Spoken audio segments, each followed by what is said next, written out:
કચ્છ ગુજરાત તેમ સમગ્ર ભારત દેશ માટે એક શરમજનક અને આ માનવતાને શરમસાર કરતું એક કૃત્ય હોય તો એ ચોક્કસપણે માંડવી તાલુકાના ગોધરા ગામનું છે। ગોધરા ગામે એક દલિત સમાજની નિર્દોષ યુવતીને એક નરાધમ અસામાજિક તત્વ અને એના માટે આપણે જેટલું પણ ખોટું એમ એવા શબ્દોથી એને કહીએ તો પણ ઓછા પડે એવા એક નરાધમ વ્યક્તિએ એ યુવતીને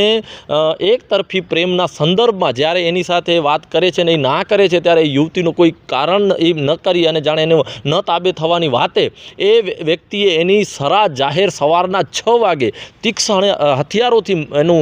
મોત નિપજાવવામાં આવે છે। એ વ્યક્તિ એટલી ક્રૂરતાથી જ્યારે આ યુવતીને મારે છે તો એ ચોક્કસપણે એક માનવતા માટે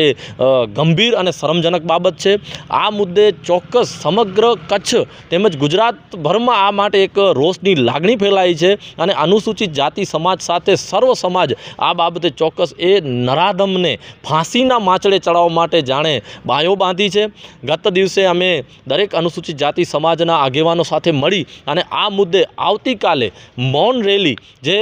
બાબા સાહેબ પ્રતિમા છે ત્યાંથી 10:30 વાગે મૌન રેલી ઉપડશે અને જુબેલી ખાતેથી નીકળી અને કલેક્ટર કચેરી આવશે અને આ સર્વે કચ્છના દીકરીઓ માતાઓ તેમજ યુવાનો તેમજ વડીલો અને જે પણ ન્યાયપ્રેમી સમાજો છે એની એક જ માંગણી છે કે આવા નરાધમ સાથે જે પણ લોકો સંડોવાયેલા હોય એ દરેકને ફાંસીના માચડે ચડાવવું જોઈએ। કારણ કે આજે આપણે વાતો દીકરીઓ માટે મોટી મોટી કરતા હોઈએ અને ચોક્કસપણે આપણે યુવતી માટે આપણે એટલું આપણે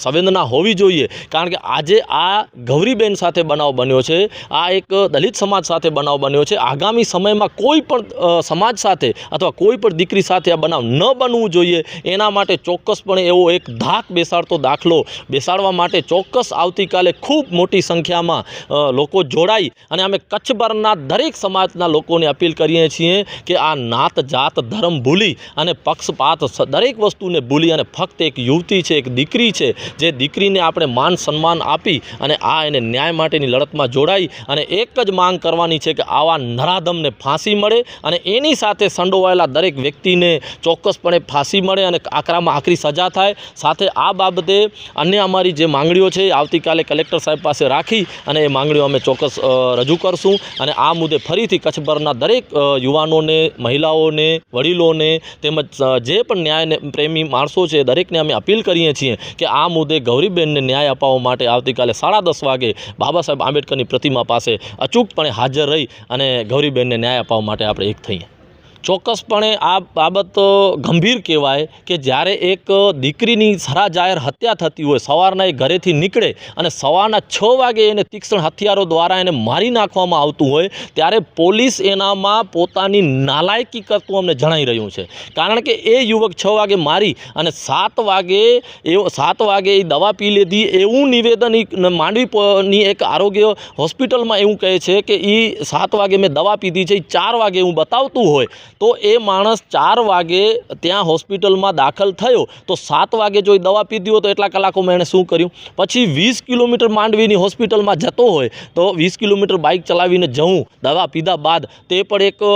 આપણે ચોક્કસ કહી શકીએ કે એનામાં પણ શંકા ઉદ્ભવી રહી છે। સાથે જ્યારે ડિજિટાઇલેશનની પોલીસ વાતો કરતી હોય તો આ મુદ્દે ડિજિટાઇલેશન ગયું ક્યાં? આનામાં ચોક્કસપણે ફક્ત પોલીસ નહીં પણ હું તો માંડવીના આરોગ્ય જે વિભાગ ત્યાં CHC છે એને પણ ચોક્કસ કહું છું કે ત્યાંના ડૉક્ટરો દ્વારા પણ આનામાં ખોટું થયેલું છે। કારણ કે જો 4 વાગે એ એન્ટ્રી એની બોલતી હોય, એ 7 વાગે એણે દવા પીધી હોય તો એને કાંઈ થયું નથી, એનું પણ કોઈ પુરાવો જણાતો નથી। એના બાદ જો આટલી દવા પીને એ માણસ ત્યાં ગયો છે તો એને કોઈક સારી જગ્યાએ રિફર કરવામાં પણ નથી આવ્યું, એના કોઈ બ્લડના સેમ્પલ નથી લેવામાં આવ્યા। એટલે ઘણી બધી એવી બાબતોમાં જાણે ચૂક દેખાઈ રહી છે અને આનામાં એવું થઈ રહ્યું છે કે વહીવટતંત્ર એ નરાધમને ક્યાંક સાચવી રહ્યું એવું અમને જણાવી રહ્યું છે। એટલે અમે ચોક્કસપણે પોલીસને, એ તંત્રને દરેક જગ્યાએ કચ્છના પશ્ચિમ કચ્છના SP સાહેબને પણ જણાવીએ છીએ, રેન્જ IG સાહેબને પણ જણાવીએ છીએ કે સાહેબ આનામાં જે પણ લોકો જ્યાં પણ ચૂક કરી ચૂક્યા છે એમને સસ્પેન્ડ કરવામાં આવે। સાથે એવી તપાસ માટે એક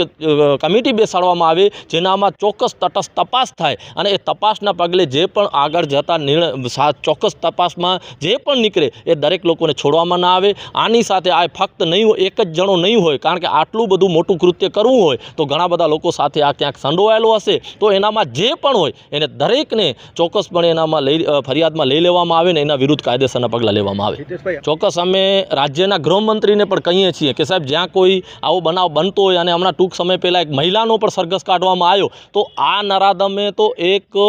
નિર્દોષ યુવતીને જાહેરમાં રેંસી નાખી છે તો સાહેબ એને શું કામ એનું સરઘસ નથી નીકળતું? એનું પણ સરઘસ નીકળવું જોઈએ. આવો સરઘસ જો નીકળશે તો એવો એક મેસેજ જશે કે દીકરીઓની છેડતી કરવી, દીકરીઓ સાથે ગેરવર્તન કરવું એ અયોગ્ય છે. એટલે ચોક્કસપણે અમે અહીંયા ગુજરાત સરકારને પણ એક માંગણી કરીએ છીએ કે આવા લોકો જે તમે આવા લોકોની પણ સરઘસ કાઢતા હો તો આવા લોકોનો પણ સરઘસ નીકળવો જોઈએ અને ચોક્કસપણે આવા લોકોને એ હદે સજા થવી જોઈએ કે આવા બનાવો બનતા અટકી જાય.